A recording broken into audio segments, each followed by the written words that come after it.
Hello, good morning, students. Today's transcription number 62 on the speed of 100 words per minute. Start. I would like briefly to give the background under which this bill has been brought forward by the government.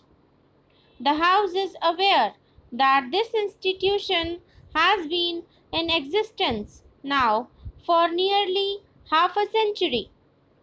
It was established in 1910 and since then it has rendered very valuable service for the promotion of Hindi, and through holding various conferences it focused the attention of the country to the great importance of Hindi as a national language. The institution has rendered valuable service in various other ways also. It has been conducting examinations. It has also been affiliating institutions which are doing similar kind of work in the field of Hindi, and it has branches in various parts of the country. The institution has also built up a library which probably contains almost all the books which have been published in Hindi so far, and it has a valuable collection of manuscripts. I understand that it is one of the best in the whole country.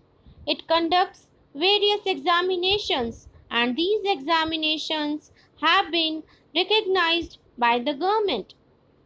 It has also on its rolls a large number of members.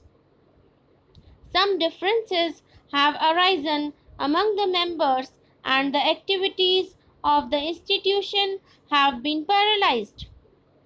After the declaration of Hindi as the official language, it was thought by the Sammelan that it was necessary to amend its constitution.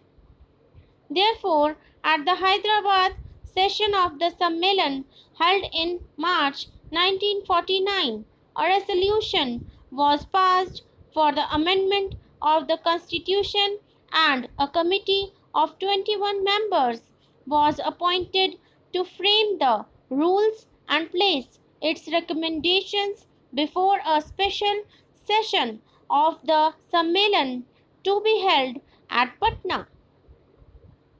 This committee did prepare a draft constitution for the Sammelan, and it was placed before the Patna session of the Sammelan.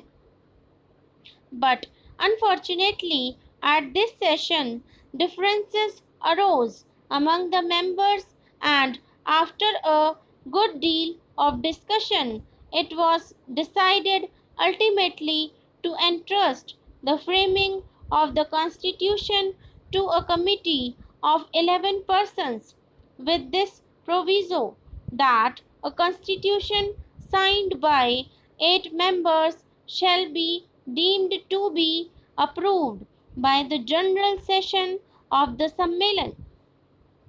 This committee prepared a constitution, and it was considered by the session of the committee held in December. At this session, differences arose among the members, and the Sammelan was not able to hold its session.